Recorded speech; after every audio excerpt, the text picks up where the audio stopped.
Dalam konteks kebudayaan daerah, kesusastraan memuat nilai-nilai kearifan lokal kedaerahan yang telah mengakar dan diwariskan secara turun-temurun. Pada video ini, kita akan mengenal lebih dekat beberapa kesusastraan daerah Gresik berupa manuskrip kuno berbahasa Jawa Gresikan yang ditemukan di Kabupaten Gresik dan sastra lisan berupa cerita rakyat, nyanyian rakyat, puisi lama yang lahir dan berkembang di Kabupaten Gresik yang sudah pernah diteliti dalam skripsi dan jurnal sebelumnya. Kesusastraan daerah, baik tulis maupun lisan di Kabupaten Gresik, pernah mengalami masa jayanya pada masa transisi kekuasaan dari Majapahit ke Mataram Islam. Hal ini pernah disampaikan oleh pakar kebudayaan Profesor Dr. Raden Mas Sucipto Wiryo Suparto dalam bukunya Kekawin Baratayuda tahun 1968 di halaman 12-13. Dengan ini dapat direkonstruksikan bahwa pertumbuhan kesusastraan Jawa kuno menuju ke arah kesusastraan Jawa baru melalui kesusastraan Jawa Tengahan. Garisnya dapat ditarik dari Majapahit menuju Gresik Giri dan menuju ke Demak yang mengembang antara tahun 1500 sampai 1550 dan seterusnya ke Pajang dan Mataram, sehingga menjadi kesusastraan Jawa baru.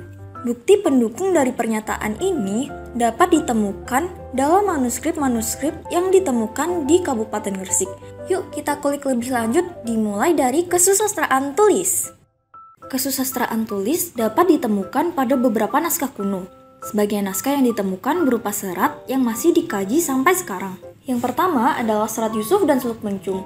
Serat ini dapat kita temukan di Museum Daerah Kabupaten Gresik Sunan Giri. Serat ini menceritakan perjalanan kehidupan Nabi Yusuf dan memuat kearifan lokal yang disesuaikan dengan kondisi daerah pesisiran. Memisahkan keduanya, ada Suluk Pelencung yang mengisahkan hantu-hantu di tanah Jawa.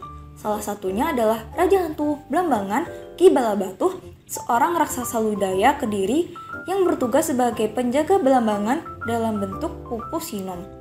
Suluk ini berfungsi sebagai tembang pembuka sebelum menembangkan Serat Yusuf aksara pegon. Selain Serat Yusuf, Museum Daerah Kabupaten Gresik Sunan Giri juga menyimpan naskah kuno Serat Ambia. Seperti namanya, Serat Ambia merupakan serat yang menceritakan kisah para nabi dalam 33 pupuh Macapat. Naskah ini diawali dengan pupuh Asmorondono yang mengisahkan terciptanya semesta alam. Lalu dilanjutkan dengan kisah Nabi Isa alaihissalam sebagai pembuka.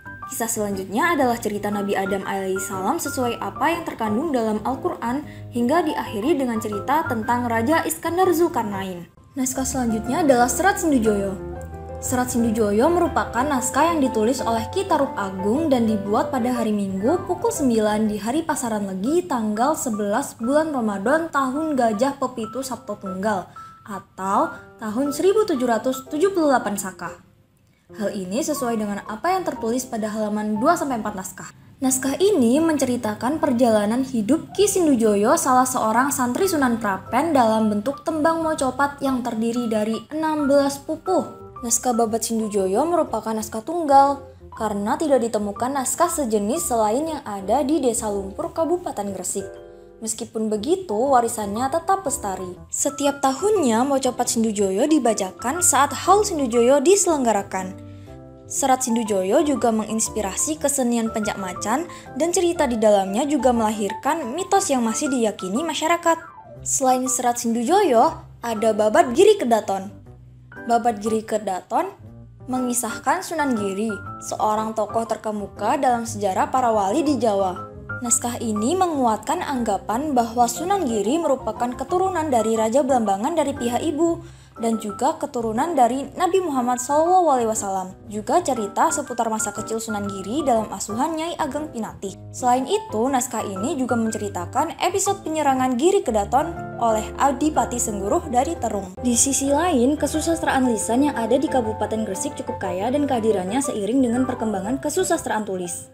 Beberapa mitos, legenda, cerita kepahlawanan tokoh yang berkembang di masyarakat, maupun pembacaan mocopat dan sejumlah tradisi lisan lain tertulis juga pada manuskrip yang telah dibahas sebelumnya. Belum diketahui apakah kesusastraan tulis yang mempengaruhi kesusastraan lisan ataukah sebaliknya. Namun, kehadiran kesusastraan lisan dan tulis yang ada di Kabupaten Gresik saling mendukung satu sama lain. Seperti yang dijelaskan tadi bahwa banyak muncul kesusastraan tulis berbentuk serat yang berisi pupuh Macapat, Di sisi lain, Kabupaten Gresik memiliki gagrak atau bentuk nada tersendiri dalam membaca pupu mocopat yang biasa disebut dengan mocopat gagrak gresikan.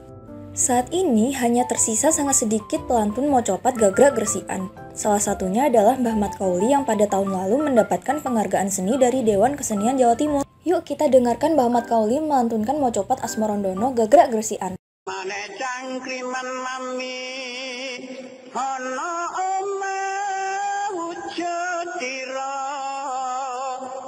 Selain mocopat, keterkaitan kesusastraan tulis dan lisan juga dapat dilihat pada kesenian pencak macan, mitos larangan menikah antara keturunan Kidang Pali dan Sriwijaya, dan tradisi sanggring atau kolak ayam. Informasi lengkap dapat kalian baca pada buklet yang diunggah di website Disparekraf Butpora ya.